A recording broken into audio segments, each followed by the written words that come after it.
Merci beaucoup. Je suis très heureux d'être parmi vous. Excusez mon retard, mais il y avait des contraintes très fortes de transport. Et je vous rassure, je suis venu par TER, hein, depuis le littoral du Nord-Pas-de-Calais, puisque la décentralisation a réussi la révolution ferroviaire entre le littoral, notamment Calais-Boulogne, mais même au-delà, Rang-du-Fliers, et la métropole lilloise. Et quand je prends le TER, le magnifique TER, j'ai la chance souvent d'accumuler les kilomètres en toute sécurité, en toute régularité. Madame la directrice, avec David Gobet, qui me parle inlassablement du train dans le Nord-Pas-de-Calais et au-delà en Europe désormais. Donc je me sens parfaitement à ma place. Je vais être très bref. Bon, c'est vrai que pour nous, ça a sûrement été dit, vous le savez, dans le Nord-Pas-de-Calais, le train est plus que le train. C'est ici qu'est né d'un bricolage qualifié de remarquable par Raymond Barre. C'était un expert, oui. Le TCR, avec un sénateur communiste, Hector Viron, qui croyait dans le train régional. Et nous avons fait cadeau à la France, aux cheminots, à l'industrie ferroviaire, nordiste d'abord, mais à l'industrie ferroviaire du TCR, du transport collectif régional, devenu le TER. Nous avons été candidats à l'expérimentation et nous considérons le train comme faisant partie du programme génétique de notre région. Premièrement, c'est pour nous un enjeu considérable que de dialoguer avec la plus grande entreprise ou l'une des 2 ou 3 plus grandes entreprises ferroviaires du monde, des plus performantes, qu'est la SNCF. Car dans ce dialogue entre les régions, vive la décentralisation. Je le dis ici aux syndicalistes, hein, vive la décentralisation. Entre les régions et la SNCF, il y a la même force au service du service public qu'entre, par exemple, les polytechniciens d'EDF et les syndicalistes d'EDF. Nous sommes au cœur, dans le TER, du service public à la française. Avec, je viens de faire allusion à EDF, dans le domaine de l'énergie, cette interrogation, est-ce que le modèle français de service public, totalement nationalisé, oui, totalement parfois instrumentalisé à l'ère libérale que nous connaissons par la technostructure nationale, blotti au cœur de Paris, est-ce que ce modèle français n'a-t-il pas besoin d'abord de la décentralisation, de ses forces vives, de sa proximité et de sa créativité? Je réponds oui, je vous le dis, mon expérience de président de région, c'est oui, oui à la décentralisation. Et au moment où va s'ouvrir la grande réforme, ou la réformette du système ferroviaire en France, oui, faisons en sorte, les uns et les autres, que la décentralisation ne soit pas laissée de côté. Oui.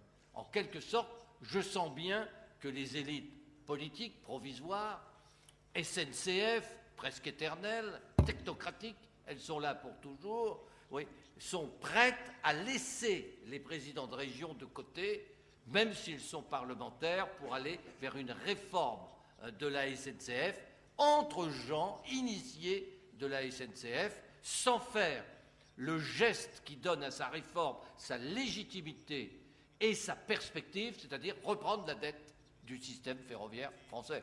Car si on vous laisse sur les épaules les 40 milliards d'euros de dette à l'horizon 2017 ou 2020, toute réforme rencontrera ses limites et se heurtera massivement, oui, au modèle libéral que l'Europe, avec constance, sans véritablement consulter les peuples, oui, continuera d'avancer et voire de revendiquer pour le train et pour les systèmes ferroviaires. Donc, vive la décentralisation. Deuxièmement, pour nous, c'est un enjeu d'aménagement du territoire. Hein. Vous savez que, par exemple, le tunnel et le TGV nous ont donné une situation de hub ferroviaire et ont fait naître la métropolisation. Et que la prochaine étape pour nous, c'est justement à travers le ferroviaire oui, qui a donné naissance à la métropolisation lilloise, de faire partager par toute la région les chances et le dynamisme de la métropolisation lilloise. C'est ça l'enjeu. Ça a été dit. Non, hein. Et nous devons réfléchir, le succès des TER-GV, et là, nous devons réfléchir dans ce réseau dense que nous entretenons nous aussi, où nous investissons. Nous d'abord, nous devons réfléchir à l'avenir de cette métropolisation qui ne sera véritablement partagée, je pense à l'asphyxie autoroutière, que par le rail. Que par le rail, c'est un enjeu considérable pour le Nord Pas-de-Calais. Et Alain Ouacheux vous dira à quel point c'est au cœur de la vie quotidienne des élus régionaux. Donc voilà comment nous allons aborder la Convention. La grande erreur serait de croire, et je vois que des présidents de région, au fond, peuvent y tomber dans l'erreur, de croire que nous avons des intérêts divergents, la SNCF et nous. Moi, non, pas du tout. Nous devons faire front commun. Oui. Encore faut-il que la SNCF nous le permette. Nous le permette. Car cela vous a été dit, nous n'avons plus, nous les régions, punis par Nicolas Sarkozy, ayant même pas obtenu le sursis de Jean-Marc Ayrault, oui, nous n'avons plus d'impôts pour faire face, en tant qu'autorité organisatrice, plus de ressources au développement du service public. Et la grande erreur, c'est que nous nous opposions les uns aux autres, les régions et la SNCF. Il faut que nous soyons bien d'accord sur l'essentiel. Comme je vous l'ai dit, ne nous racontons pas d'histoire. Nous allons signer une convention de service public, de quintessence de service public, dans un cadre européen qui, chaque jour, au fond, fait sa part belle à la pensée unique, oui, et au modèle anglo-saxon, hein, c'est clair. Hein. Peut-être que certains Européens pensent y échapper. Le modèle de cogestion à l'allemande y résiste remarquablement, mais le sud de l'Europe et à la charnière la France, nous sommes directement menacés. Regardez l'actualité, nous sommes au cœur de cette contradiction. Hein. Le modèle social, et donc je mets le service public dans le modèle social français, va devenir incompatible avec les choix de l'Europe, choix qui sont pris généralement en dehors de véritables consultations et de véritables vérifications populaires.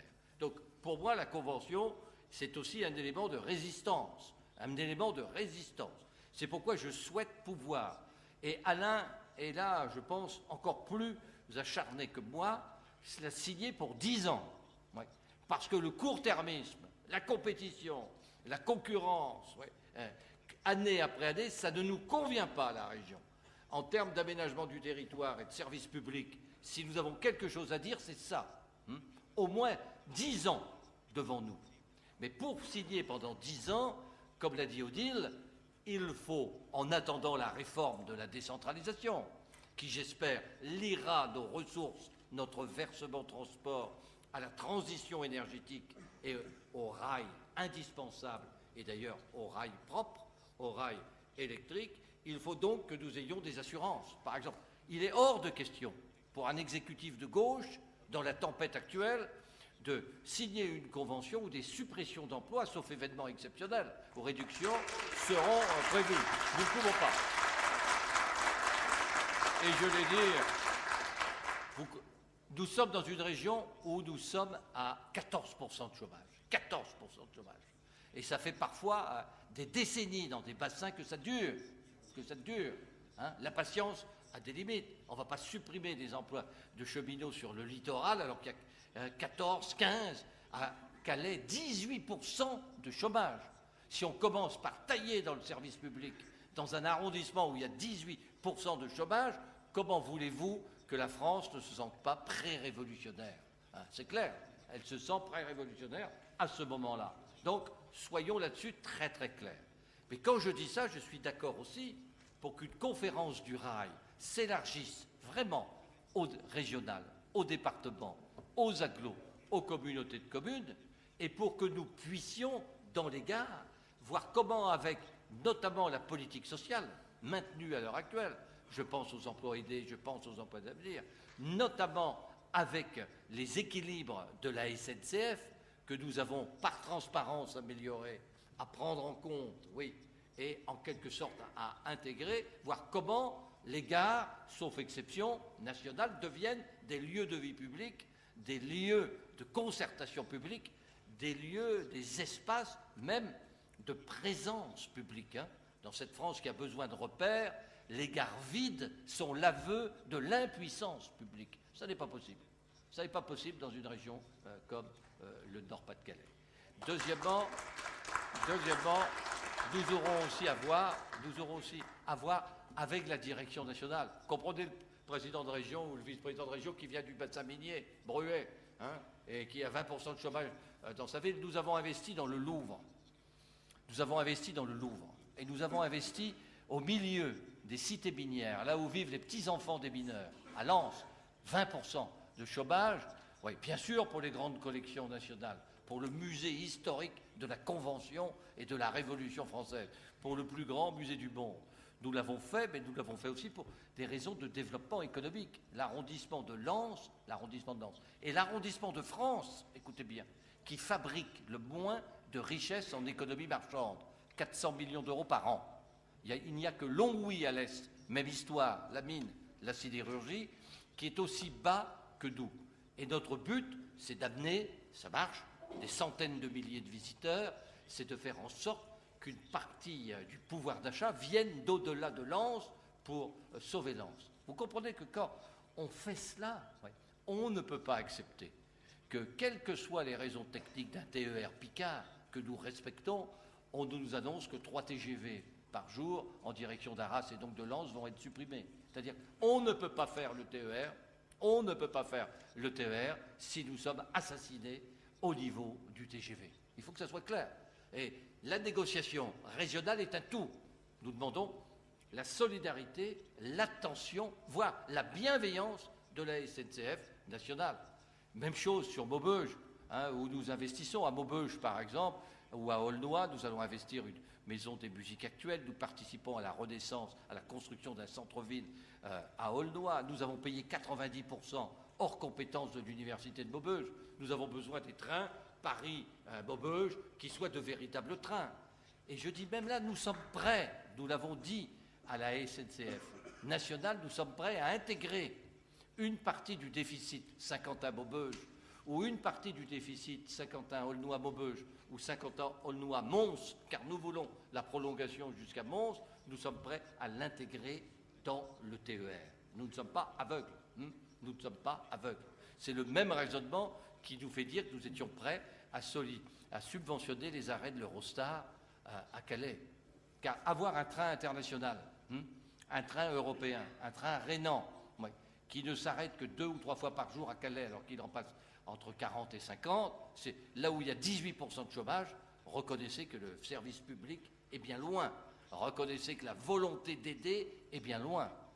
Et quand vous avez une région aux poches vides, qui parle d'un arrondissement aux poches totalement vides, et qui dit à la SNCF, actionnaire majoritaire, on est prêt à financer 1 million d'euros par an, chaque nouvel arrêt supplémentaire d'Eurostar, et qu'on vous répond non, le modèle libéral ne le permet pas et les Anglais ne l'accepteraient pas, avouez que c'est décevant pour la région qui a fait le TCR et qui a fait le TER-GV en accord profond avec Louis Gallois qui relève plus désormais de la sainteté, Saint-Louis Gallois, service public et service privé réunis, que de l'appréciation ordinaire. Voilà, donc c'est sur ces thèmes que nous allons aborder la Convention.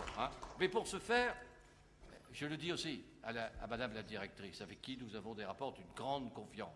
D'ailleurs, son prédécesseur est assis parmi nous, et il sait ce que confiance veut dire, puisqu'il n'y a jamais eu la moindre ombre entre nous pendant ces longues années de réussite du TER. Le TER est une merveilleuse réussite. Pour faire la Convention, nous avons besoin des syndicalistes, nous avons besoin des cheminots. Nous avons besoin de 2 ou 3 points de vérification en Assemblée générale avec les cheminots. On ne peut plus faire une convention dans ce que j'appellerais une ambiguïté qui pourrait laisser croire que les uns et les autres, nous ne sommes pas d'accord, ou que les uns et les autres, nous nous échangeons nos cheminots, nos suppressions de cheminots, nos bonheurs de cheminots ou nos malheurs de cheminots. Nous avons besoin des cheminots. Nous avons besoin des cheminots pour faire la convention. Voilà. Et on la fera avec les cheminots. Pour terminer un chiffre, j'étais un peu long, mais tous les détails vous seront donnés et confirmeront. Le TER, finalement, c'est 0,3% du PIB régional. Hein, en gros, 0,3%. Bon. Est-ce qu'on va se mettre les uns et les autres à gratter partout pour terminer à 0,28 ou 0,27? Non. Si c'est 0,30 du PIB de 100 milliards d'euros, il faut y mettre les moyens. Pas de folie, mais c'est à la portée d'une région de 4 millions d'habitants. C'est à la portée d'une région de 4 millions d'habitants. Et je peux même vous dire que le TER, c'est un des points d'équilibre de l'intelligence collective d'une assemblée. C'est un des points où toutes les sensibilités d'une assemblée peuvent se rejoindre sur les thèmes que j'ai développés. C'est un des points où le consensus peut faire vivre l'assemblée. Et en termes de consensus, Alain s'y entend encore mieux que moi, ce qui n'est pas peu dire. Voilà, j'étais très heureux de vous donner, j'étais un peu long, mais c'est pour vous dire, ayons confiance, dans le monde tel qu'il est aujourd'hui. Il faut savoir où nous allons. Donc, les propositions de l'exécutif sont claires. Pour 10 ans, une convention exemplaire, long-termisme, stratégie, transition énergétique, en plus, aménagement du territoire. Nous savons exactement ce que nous voulons et nous sommes sûrs que la SNCF, direction et cheminots rassemblés, peut nous permettre d'y aller. Merci.